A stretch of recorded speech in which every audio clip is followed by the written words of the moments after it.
One topic of conversation that keeps coming up is the continuous argument about how African states should develop at a sustainable and appropriate rate. The shift from the needless export of raw materials to the acceptance of the export of completed commodities is a crucial component of this progress. Nigeria is a prime example of this.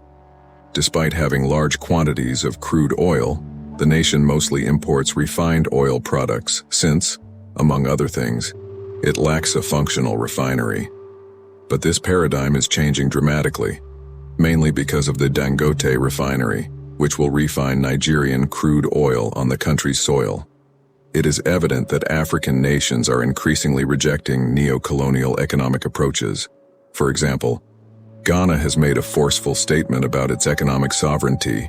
The crucial decision to forbid the export of raw minerals, with a special emphasis on lithium resources, was taken by Ghana's cabinet in July. In a similar vein, Zimbabwe put limits on the export of raw lithium. This action fits with a larger regional trend in which some African countries have either completely prohibited or drastically curtailed the export of specific raw resources. This is not an accidental change. It is a reflection of African countries' increasing consciousness of and resolve to overcome their past economic dependence. We'll examine African nations in this video that have made the decision to stop exporting raw materials to the West. 1. In an effort to optimize the value of its natural resources, Ghana recently took initiative. Ghana's government took a bold stand on July 27, 2023, when they outlawed the export of raw minerals like lithium. This is in line with a wider pattern observed in other African countries that seek to maximize the benefits from their wealth of resources. By year's end, the new policy, which is anticipated to become law, aims to preserve a sizable chunk of the value chain prior to product exportation. Ghana's Minister of Land and Natural Resources, Samuel Abu-Jinapur, stressed that this strategic change isn't accidental. 2. Guinea's decision to halt shipments to Europe is a major step toward protecting its agricultural resources. Guinea's raw material potential is abundant, yet the country is still underappreciated. Guinea is a major supplier of vital agricultural items such as maize, rice, onions, and tomatoes to several West African nations. Ironically, despite its abundance in minerals such as gold, bauxite, and iron, Guinea remains one of the world's poorest nations. Strict precautions have been put in place by Guinea's government to protect its agricultural resources. Exports of about 15 goods have been prohibited, including rice, onions, fresh and dried chilies, aubergines, okra, fresh tomatoes, cassava, corn, yams, sweet potatoes, and palm oil. Those who break this prohibition risk fines, the Ministry of Trade has warned. Restocking the country's reserves is the main goal of this action, as it guarantees social stability and food sovereignty. The Trade Ministry stressed that no international agreements between Russia and Ukraine had an impact on this decision. Guinea has been ruled by the military since 2021, but in response to international pressure, it pledged to hand over power to elected civilians by the end of 2024. 3.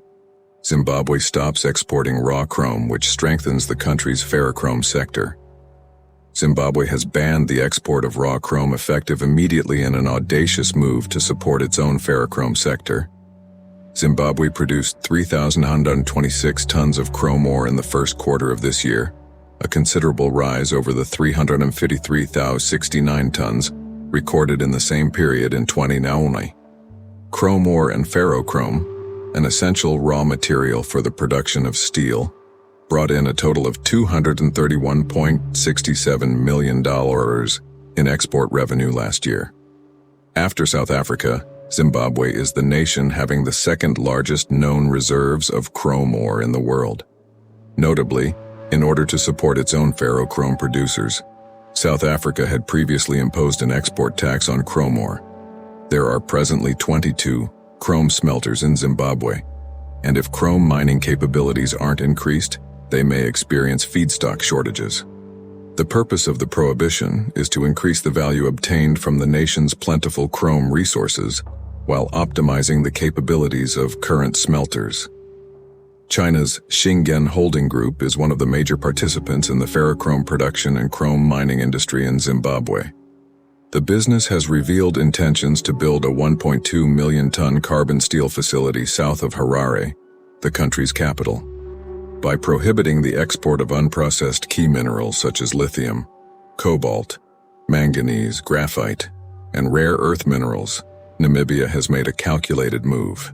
This move, which was verified by economists and covered by Reuters, is an attempt to take advantage of the rising demand for metals, which are necessary for sustainable energy technologies, on a worldwide scale. According to Namibia's Communications Ministry, the cabinet has accepted the ban, permitting the limited export of specific minerals in tiny amounts only, contingent on the Minister of Mines' consent.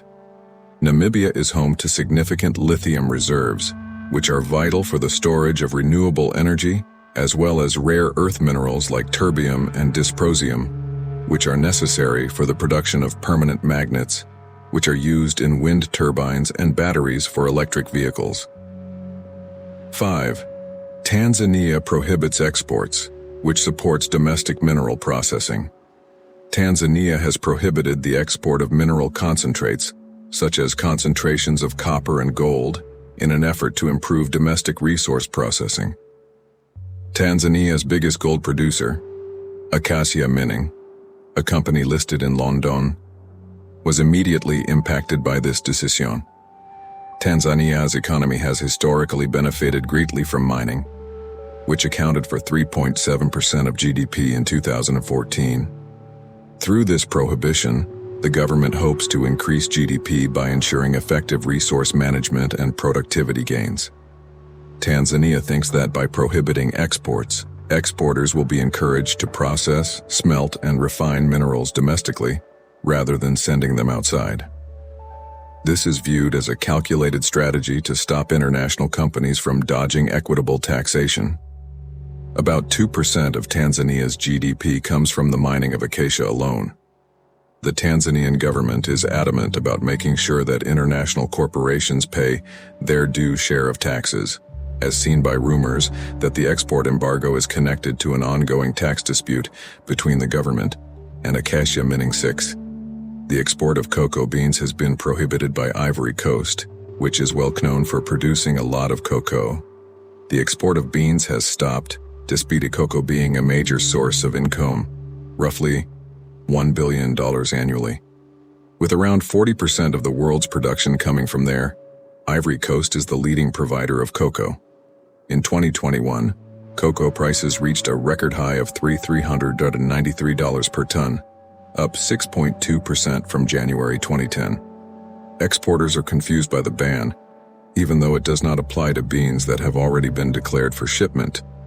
Major cocoa buyer Cargill has decided to halt purchasing indefinitely due to the prohibition, despite obstacles including old plantations and disregard for the agricultural industry. Ivory Coast continues to be the world's top producer of cocoa. Based on pertinent data spanning the years 2017 to 2022, the energy industry has been the main driver of the notable rise in demand for minerals such as nickel, cobalt, and lithium. The increase in demand has spurred interest in Africa's mineral resources around the world. Despite the fact that many African countries have abundant natural resources, analysts are increasingly in agreement that the demand for cocoa is rising, that these nations ought to concentrate on developing their own domestic capacities and renewable energy sources. African countries have the chance to take advantage of Western interest in their raw materials to improve national mining capacities and pave a sustainable course forward, as opposed to merely responding to outside demands. Africa is positioned to be a key player in the global green transition, holding 30% of the world's mineral reserves, which include essential minerals like lithium in Zimbabwe, manganese in South Africa, and cobalt in the Democratic Republic of the Congo. What are your thoughts on this? Tell us in the comments below. Thank you for observing. As soon as we upload a new video, please turn on notifications, like, share, and subscribe to the channel.